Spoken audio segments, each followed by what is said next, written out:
The silence of Christmas night is supposed to be sacred. It is a time when the industrial hum of the city slows, when the streets are empty, and when families are gathered behind closed doors. But at 8:30 in the evening on December 25th, in the Darnall area of Sheffield, that silence was shattered not by celebration, but by the crack of a firearm. A man in his 20s lies in a hospital bed today, fighting for his life, while a community in South Yorkshire wakes up to police tape and forensic tents. This is not just a tragedy for one family, it is a symptom of a much darker pathology that is no longer confined to the capital, but is spreading through the arteries of the entire nation. Welcome to the British Lens. Today, we are shifting our focus north. We are conducting a forensic audit of the safety of our streets, utilizing the incident reported by Sky News regarding the Christmas Day shooting in Sheffield as our primary evidence. We will bypass the superficial headlines to analyze the mechanics of modern gang violence, the specific challenges facing South Yorkshire Police, and the underground economy of illegal firearms that is challenging the state's monopoly on violence in our regional cities. Is the social contract breaking down? And does this incident prove that the postcode wars have truly gone national? To understand the significance of a shooting in Darnall on Christmas Day, we must first understand the terrain. Sheffield is the Steel City, a place of proud industrial heritage and tight-knit communities. Darnall, sitting to the east of the city centre, is a historic suburb characterised by rows of terraced housing and a diverse population. It is far removed from the glass towers of London, yet it faces many of the same sociological fractures. In recent years, South Yorkshire has become a new front line. The underlying networks of organised crime have adapted, utilising the region's transport links to establish formidable local operations. Historically, gun crime was often viewed by the public as a London problem or a Manchester problem. But the map of violence is being redrawn. Following the Dunblane massacre in 1996, the UK banned handguns to create a fortress of safety. For a time, it worked. But laws are only as strong as the enforcement behind them. In recent years, we have seen a disturbing evolution. The era of the bank robber is over. We are now in the era of fragmented, hyperviolent street networks driven by the county lines model. This is where drugs and weapons are exported from major hubs into smaller cities and towns, destabilizing local ecosystems. The term postcode war is often used by the media, but militarily speaking, this is asymmetric urban warfare. It involves defined territories, supply lines, and soldiers. The violence is not random, it is tactical. It is about reputation, revenue, and retribution. When a shooting occurs on Christmas Day, it sends a specific, chilling message. It signifies a total lack of fear of the authorities. It suggests that the perpetrators felt comfortable enough to carry a lethal weapon and discharge it on the quietest day of the year. South Yorkshire Police have stated they are deploying increased patrols, but this brazenness is a red flag for intelligence analysts. It indicates that the deterrence factor is evaporating, not just in the capital, but here in the north. Let us transition into a deep analysis of the logistics of this violence. How does a gun end up on the streets of Sheffield in 2025? If we analyze the supply chain, we see that the black market has adapted to the legislation.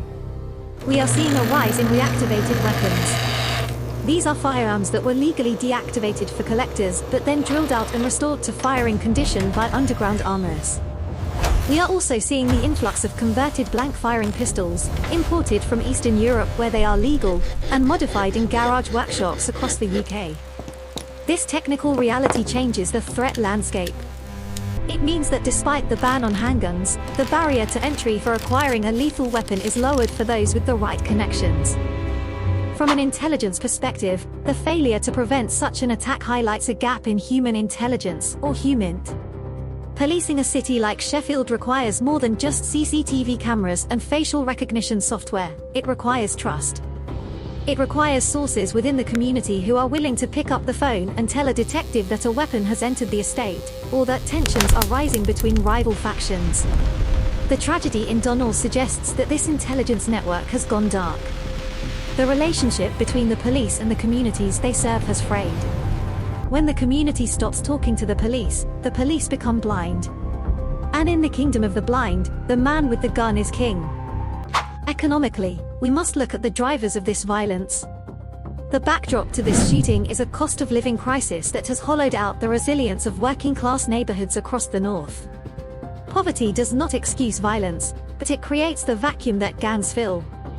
They offer status, protection, and income in an environment where legitimate opportunities seem scarce. The drug trade, particularly the sale of Class A substances, remains the primary engine of this violence. It is a multi-billion-pound industry that operates without regulation, without taxes, and without legal recourse. Disputes in this market are not settled in court, they are settled on the pavement. The shooting of a man in his 20s is often the brutal conclusion of a business transaction gone wrong or a territorial breach. Politically, this incident poses a severe challenge to the government. Prime Minister Keir Starmer, a former director of public prosecutions, campaigned on a platform of law and order. He promised to take back the streets. Yet, incidents like this undermine that narrative. They project an image of a government that is losing control. The Home Office will likely respond with promises of tougher sentences and more task forces. But we have heard this rhetoric before. The reality is that the criminal justice system is backlogged, prisons are overflowing to the point of early release schemes being activated, and regional police forces like South Yorkshire are suffering from a retention crisis.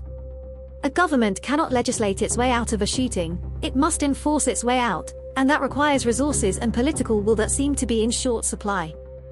Let us evaluate the tactical evolution of these criminal groups. We are moving away from the organized crime families of the 20th century towards a model that is more chaotic and harder to track. Modern gangs are decentralized cells. They communicate via encrypted apps like Signal and Telegram, leaving little digital footprint for Signal's intelligence to intercept. They use teenagers as mules and enforcers to evade police profiling. A shooting on Christmas Day suggests a high level of operational confidence. The perpetrator likely knew that police response times might be slower, that the streets would be devoid of witnesses, and that the noise of fireworks or celebrations might mask the gunshot. It was a calculated risk, executed with cold precision. We must also consider the psychological impact on the public. Violence acts as a form of terrorism when it occurs in spaces deemed safe. A residential street on Christmas Day is the ultimate safe space. By violating that sanctuary, the perpetrators degrade the public's sense of security. This leads to a phenomenon known as avoidance behavior. People stop going out at night. Parents stop letting their children play outside. Businesses close early. The community retreats behind locked doors, ceding the public space to the criminal element. This is the slow death of a neighborhood. It is an invisible tax paid by the law-abiding citizens who are held hostage by a violent minority. Now, let us project the potential scenarios that could unfold from this point. In the first scenario, which we will call the escalation, this shooting is not an isolated incident but the opening salvo of a renewed turf war in South Yorkshire. If the victim survives, or even if he does not, retaliation is a high probability. In the code of the street, blood demands blood. We could see a tit-for-tat cycle of violence, drawing in allied groups from neighbouring cities like Leeds or Manchester. This would stretch police resources to the breaking point and force the government to implement draconian measures, perhaps deploying armed officers on routine patrols, fundamentally changing the character of British policing. In the second scenario, the crackdown, the police utilised this high-profile incident to launch a massive intelligence-led operation. They used the forensic evidence from the scene, including ballistics, DNA, and digital crumbs, to roll up not just the shooter, but the entire network supporting him. This would involve mass arrests, the seizure of assets, and the disruption of supply lines. While effective in the short term, history shows that such crackdowns often create a power vacuum.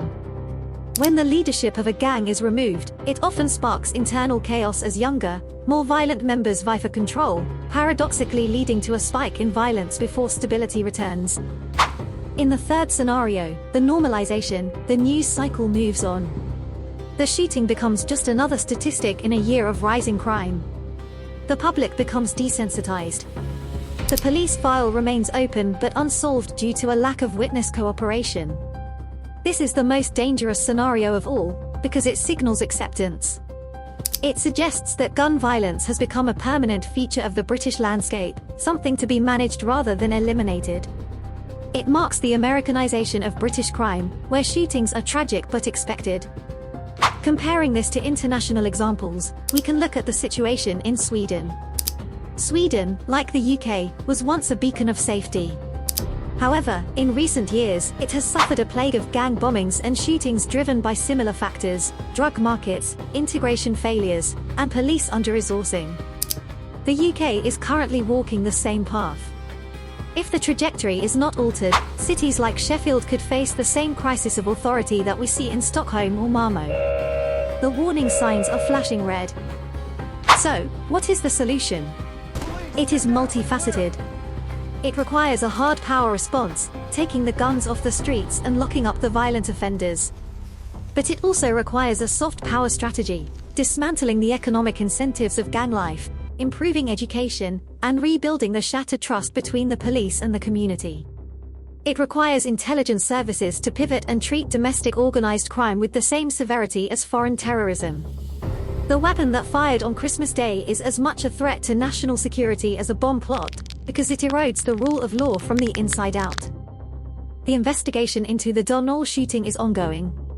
Forensic teams are likely combing the area for shell casings, analyzing CCTV footage from private doorbells and council cameras. Detectives will be looking for connections to other recent incidents. Was this a targeted hit? Was it a case of mistaken identity? Was it a robbery gone wrong? The answers to these questions will determine the police response. But regardless of the specific motive, the method, lethal force with a firearm, is the issue that concerns us all. We must also ask where the accountability lies. When a gun is fired on a Sheffield street, it is the end result of a chain of failures. It is a failure of border control to stop the weapon entering. It is a failure of intelligence to track it. It is a failure of the education system to prevent the radicalization of the young man holding it. And it is a failure of the judicial system to provide a deterrent. Pointing fingers at the police alone is insufficient. This is a systemic failure of the British state. As we conclude this analysis, let us return to the victim. A man fighting for his life. A family whose Christmas will forever be marked by trauma.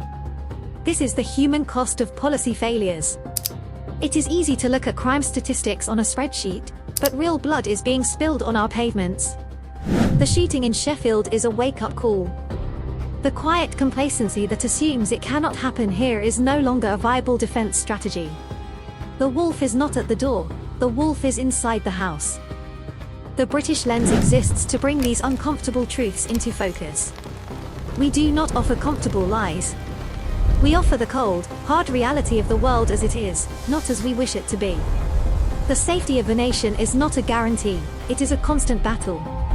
And right now, on the streets of our cities, it is a battle that we are in danger of losing. We need you to be part of this conversation.